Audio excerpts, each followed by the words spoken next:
Thank you so much. And we are following up on a very interesting conversation from Decathlon and how they're innovating in terms of circular economy for a large organization and very established. And so today we have quite a number of experts in the circular economy also having this discussion. And just to give a quick introduction and context to the people that we have on stage with us, we have Gustavo. He is the co-founder and CEO of Net Positive Labs, which is an innovation and venture building studio. We also have Yael, who's the founder and chief customer officer of Tulu. And Tulu is a physical and digital platform that operates so that residents in housing units can rent household items by the hour. And then we have Ramon Lopez, who actually has a PhD in environmental engineering. So I'm very excited to chat with you about that. And he's the head of innovation and ecosystems at Viola in Spain. And lastly, we have Julio, who is currently the head of innovation at Sinfa. And Sinfa aims to be the household, actually is the household brand for pharmaceuticals in Spain. So covering different industries from what we heard about in the retail. And I wanted to start off with Gustavo because we had some interesting conversations about different industries that are attacking circular economy. So I wondered if you can share some of those examples beyond what we typically think about in terms of, our fashion or apparel, but there's a lot of conversations around circular economy in other industries as well. Yeah, totally. So circular concepts have been around for decades already, and most people still think that that is about recycling only, which is very important, but there's way more that can be done. So at Net Positive Labs, we are on a mission to accelerate the transformation towards a more sustainable world, and that's why we're pushing to create new products, services, new businesses that are really leveraging on those wider range of business models that can really help create a more sustainable system. So examples of that,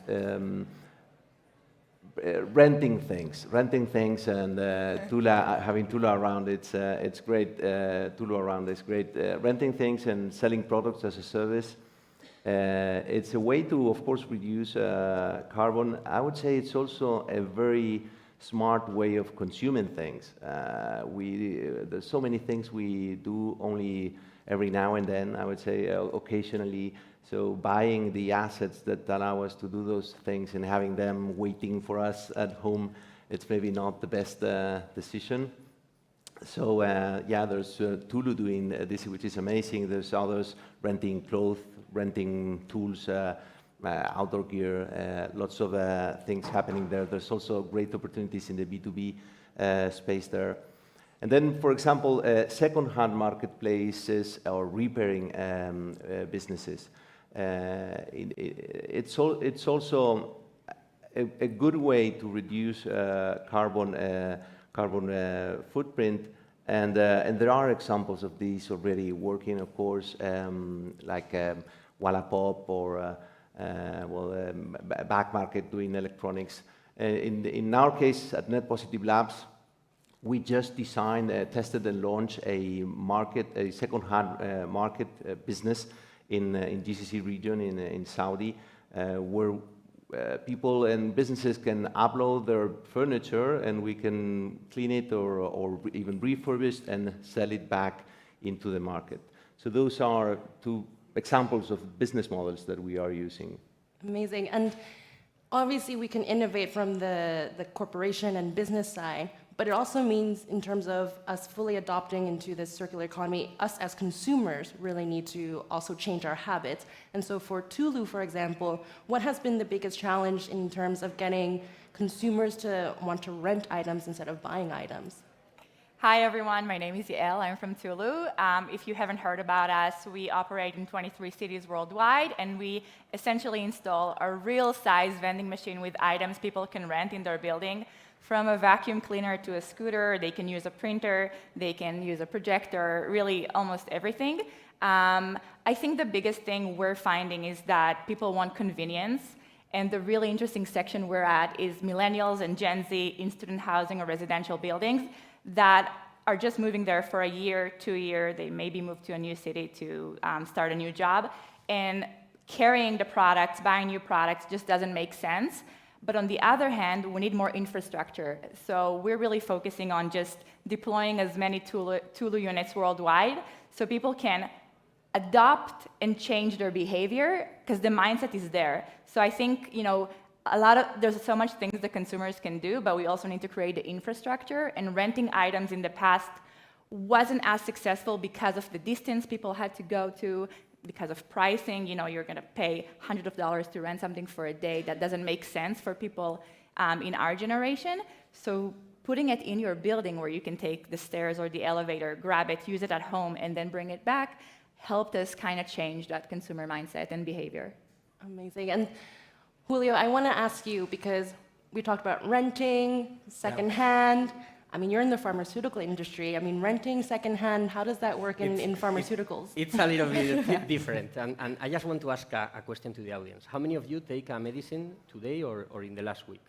A lot of people. So how can we combine the security you need in these medicines with circularity concepts? It's something that is a challenge for our industry because we want to reduce our footprint. And what we are doing is starting by the beginning, is how can we avoid that everything that is not the medicine can get recovered. Today, in the medicines, in the pharma sector around the world, all carton is recovered, of course, but the blisters is the principal packaging in a medicine. Most of the pills that we took come in a blister. In Europe, in the States, it's much more in a box. But this is not recyclable because it's a multi-layer packaging. No? It has like aluminum, polyamide, PVDC. So we are starting for this. I know that circularity is not just about this, but the first thing that we are doing is this. We just signed an agreement with a startup from Alicante to try to become the first company able to recycle the blisters of the medicines. It seems like something that is not big when you compare with big business model or innovation, but just our factories have just in industrial waste like 100 metric tons a year.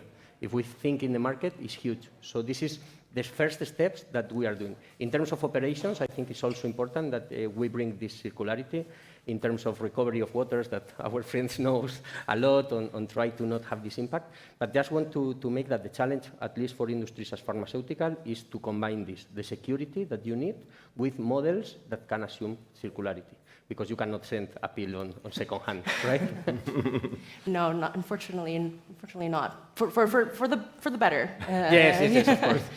And Ramon, obviously we were just touching a little bit about recycling and infrastructure and operations, and so you've also seen quite a lot in the industry. Can you share some examples in terms of operation and infrastructure, in terms of innovation in those areas that have been able to innovate in terms of building more circularity? Mm-hmm.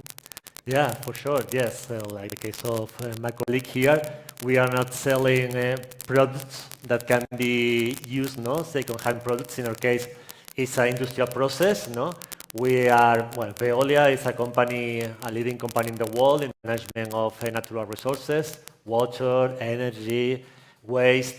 And what we do is changing, for example, in the case of water. I don't know if you're familiar with the urban water cycle, In sanitation, you have wastewater, The linear model is having wastewater. You treat this wastewater to remove part of the pollution, and you discharge the water in a better state, to the environment. It's a linear process that you consume energy and that you have an output that is discharged, that is wasted. Now we are moving to another concept. We are not calling them wastewater treatment plants anymore. We are calling them eco-factories. Eco-factories because we are producing resources. Now the wastewater enters the plant, but we are producing a water that can be used in alternative uses, for example, irrigation, gardening, and so on. We are also producing a sludge that is all this dirt that we remove from the water, but it's a sludge we treated to produce energy, so we don't need to use external energy anymore to run the process. Then this sludge has also nutrients. We are using these nutrients to produce fertilizers, natural fertilizers. So now it's circular because we are producing zero waste in this process.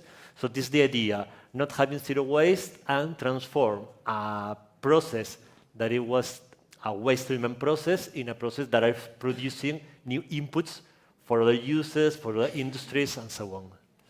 Okay. Very, very interesting. And I wanted to throw out a general question one of you can start the answer. At Mundi Ventures, I also focus a lot on thinking about innovation in the circular economy. And a conundrum that I have is, obviously one of the issues that we have is actually we consume too much. And so circular economy is just solving a part of that. And there's this balance between how much we consume and how much we can give back into the life cycle. And I sometimes think, like, is it worth us to really focus on circular economy rather than just the consumption part? And so I kind of want to get your thoughts on how do you think about it from building these new models in order to tackle more about how can we reduce consumption overall? Obviously rental, extending life, but is that really going to solve the biggest challenges we have in terms of resources in the planet? Well, I would say it's a very good first step. The reason, one of the reasons, I would say that one of the reasons why we're still where we stand in terms of those challenges is because there are not enough of those options out there for consumers to really decide in a more responsible way. I would say that we were hearing just now the previous conversation was already sharing data from consumers wanting to really have a more responsible way of consuming, and that's why we want to create more and more products, solutions, and businesses. So we gotta make sure that we have more density, that those options are out there, and then you see the traction. Tulu is again a good example. If you put that out there, it ends up taking up. Yeah, just to add to that, I think about it a lot too. I started my company, I became a minimalist, and my co-founder is an architect. We really wanted to do something in residential buildings and in already the pre-existing infrastructure. I think a lot of sustainable solutions want to build new things, and for me it was really important to say, there's so many buildings in the world, like what can we do as an add-on service? But I think the more interesting thing is to seeing retail and brands adopting these as well and realizing that it's not taking a chunk of their business, but rather opening a new business layer, which is the on-demand economy. And with COVID, at least I'm from New York, people stayed in their house more often rather than going outside to the city. So you really saw the need people had to change the way they consume. And I think the on-demand economy really makes it easy to get stuff to your house, but when you have more infrastructure and when there's collaboration between real estate, circularity, retail, circularity, that's where real innovation can happen, and that's where the bigger problems can be solved. Yes, I think it's a change. You need to change your habits, no? Your way of thinking. Instead of buying products, now you are buying services, no? You don't need that product anymore. We were talking about a product that maybe you use once, twice, 3 times a year. Why do you need to buy this product? No, you can rent the service, and you are not producing then a waste, no, in this product. But I think it's not only circular economy strategy. You need to think also about how to measure, no, the impact of these services, of these products. No, you need to calculate the environmental footprint. Something that we do also is the water footprint of all the products and the services. That is very important, especially in countries, no, that we have severe problems, no, water scarcity, the carbon footprint as well. So I think it's just to combine all this strategy of circular economy, not buying products, and if you buy products that you can give a second hand with the measurement of the footprint of all the activities you are doing. Yeah. I mean, I fully agree with what you say, guys. For me, it's not about consuming less; it's about consuming better. That I think is the key. But I have another conundrum that is between the value of the goods, because when we are talking about really high price or high value, because this is relative goods, models of renting have been there for years. If you think in the pharma or health market, if you have one familiar that is at bed at home, you can rent an articulated bed. Why? Because the price is super high. You are not going to spend for 2 months 20,000 euros. How we move from these models to things that can have a price of 150 euros, etc. Because the other word that enters is convenience. And we are used to consume, now I'm talking as the former marketing director I used to be, but it's about convenience. And when we lose the convenience for circular models, we have a pain. And this is one of the pains. If I have to go to a place to get the renting, I order it online. I mean, it's the conundrum from my point of view. It's about the convenience on that. And the other one is about disposable goods. I mean, things that are to be consumed once. I mean, we need to think in other ways. And this is, I'm not saying it's impossible. What I say is that we need to give much harder thought to find circular models on that. So I don't have the answer. That's why we're having this conversation, to see if we can build on it. I guess another question that I have is, obviously, in order for us to really achieve full circularity, there's three parts, right? There's the consumer habits that we need to change and adopt and actually be comfortable with these new business models. And there's obviously also government legislations. I'm American. Here in Europe, the regulations are by far more advanced than what I see in the US in terms of meeting those standards and sustainability goals. And then there's the business side, and we're all on more on the business side of that. What can businesses do to promote more circularity into the economy in terms of, I feel like we're just starting, and there's still more to be done if we're thinking about 2030 and the future of the way we live? Well, I would say that any type of business can start trying to figure out how to increase productivity of the resources, right, that they use. Finding ways to avoid only eroding the things that the assets and the resources they use to create or the product or the service, and that is something you can do in any type of business. It's about following the way things go into the value chain. It's about tracking the resources. It's about finding ways to see what else can you do out of the things that are part again of that product or service. We have seen wind turbines converted into bike shading, tires converted into roads, or plastic into clothing. I mean, EcoAlf guys are around these days here. They have done an amazing job, and they have so many others following their steps. Plastic into bricks. So there's so many other things that can be done. So I would just encourage them to hurry, because we are in big trouble. We're way behind schedule, so we need to do more, create more solutions and businesses, and make sure that those are available for consumers. Yeah.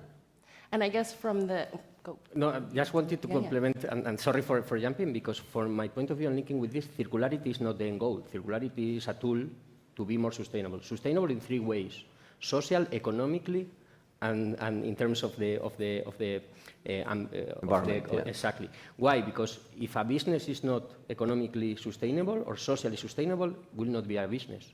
So it's the same question. It's like, I mean, to have a circular product, I'm gonna use more energy, be less, and have a bigger impact.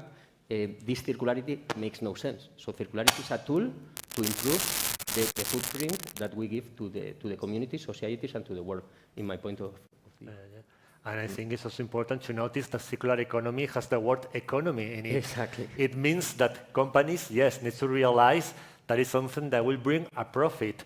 Of course, consumers are demanding, you need to respond to consumers, there is a legislation, you need to respond to the legislation, but if you only focus on your accounts, it's something that will bring you profit, so you need to think how to reconvert your business to be circular and to realize that the circularity will bring you profits. Yeah, and just to add from our standpoint, we kind of ended up being in a really interesting middle between real estate, landlords, what's consumerism has to do with them, but they play such a strategic role. They're hosting people where they live and live their life, essentially, and then the brands. So luckily, we've been working with Bosch and other brands, and we're soon to be working with IKEA in Sweden, in Inca stores, which is the mother company of IKEA, to try and understand how to add a circular rental economy model to retail.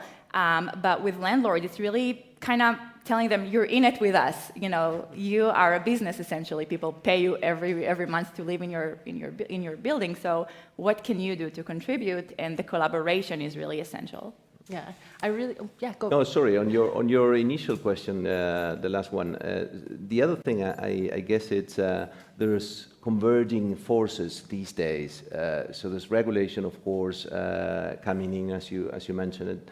that would sometimes companies only understand that piece, right? So if they're forced to do more, they would just start moving and doing something else. But consumers are also pushing on the other end. And then from the banking background that I still have, the cost of funds is something that is already moving into choosing businesses that are more responsible instead of the ones that are less. It's more evident with oil and gas, but it's still going to move into preferring some of those businesses, and that would also end up being part of the cost of the funds. So it's also shaping and converting into pushing businesses to create more and more responsible solutions. Yeah. Yeah. And us as a fund, we're looking more in that direction as well. So thanks for the nice little segue. I do like the point that, when you talked about circularity as a tool, and I wondered if you can maybe, we only have a few minutes left, unfortunately, but maybe just in terms of everyone kind of giving a key takeaway, how do you think that new businesses that are starting now, obviously we're in South Summit, a lot of new startups, a lot of new innovation, a lot of new businesses are happening right here. How can they adopt circularity as a tool, given what you've seen? I mean, I can give the industrial point of view, no? As a producer of a product that we sell, we commercialize and distribute. And from my point of view, it's starting by small pieces. If you want to eat the elephant, you need to eat it by pieces. Why? Because, I mean, for corporations that we have been operating with a way to operate for many years or even hundreds of years, you cannot, create the business from scratch because you already have a value chain. So for me, it's starting by pieces. And we have a lot of initiatives on this, on how you can start using what you used to call waste back into your lines, into your producing, and at least in our point of view, I think it's about this. And the other point that I want to say is that if someone has any idea to make more circular or more sustainable the pharmaceutical industry, we are open to talk to any of you. Yeah, I would take that last comment. I would say ask for help. So circular economy, it's been there for decades. I have to admit that I only entered the space a few years ago, but there's a lot of people that has been developing their working experience around ways to use circular and regenerative economics. So yeah, that's what we do. Ask for help for people that knows how to use those tools, and start very soon, now, better than tomorrow. And I just want to say something to fellow startup founders, is that this is the best time to think about circularity, and we have the benefit that we are working fast, we are really looking at the problem rather than the political organization we're in. So I really encourage people to also look at different markets and not just the repair rental market. There's so many other avenues of innovation that can be done, but startups is, I think, the most convenient way to start something. Yes, and for me, circularity is, it's more than a tool. It's a tool, but it's also a strategy, no? It's a framework that I think that all the startups can contribute. What I would recommend to the startups, even if you are not in this business or you think you are not in the circularity, to think your business model as circularity, because maybe you can also give a new value to what you are offering, and also you can contribute to companies, to collaborate with companies that are searching for the circularity model. So I think at the end, it's just a framework of working all together and responsible of open innovation. So of course, we are doing that in collaboration with external partners, because we cannot do it all by ourselves, for sure. Yeah, for sure, we can't do it all alone. We have about 3 minutes left, and so I wanted to see if there were any questions in the room as well. We have quite a number of experts in circularity from different industries and different spaces. So, one here?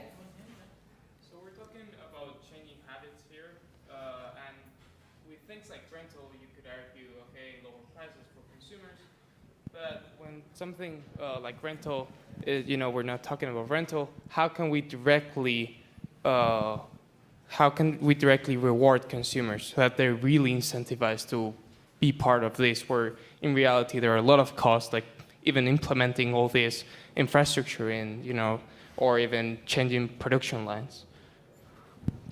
I think that for decades, consumers who wanted to act more sustainably had to pay a price. And I think it's time for businesses to subsidize, at least in the next few decades, for the consumer to be more motivated to rent. Our prices are very affordable. We rent products for $2, $3 for 30 minutes or for an hour. And I think that's where businesses can play a big part, where they don't externalize the environmental costs because they're more sustainable, and then they're able to give a better service. But I think personally, the motivation has to be economic and pragmatic. Ideals are nice, but it has to be convenient, and we have to build solutions that are closer to the consumer home and where they're at.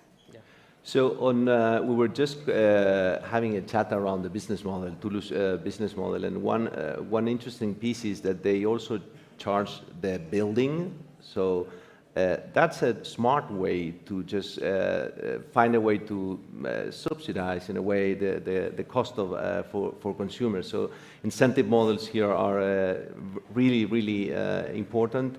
And using clever ways to find a way to create the economics and the mechanics in the product or in the value prop to get that done, it's great. I wouldn't say it's only about money. I would say there's a strong drive for purpose, and I can see that in younger generations. As a father of a teenager, I have to say, and that is something that is going to move the needle quite substantially, because when you are consuming in a responsible way, you can, of course, also feel that you're doing the right thing, and also share with others that you're doing so. So there's way more than only money, I would say, in that incentive mechanism. Yeah. Great. And I think we're going to have to wrap There's someone up, right? looking at us. Yeah. So. just one key takeaway. I think you touched on a really good point. I'm also a mother, and when we think about circularity and these new business models, it's really for the future, to make it a better place for them, and they're definitely the ones that are driving a lot of change.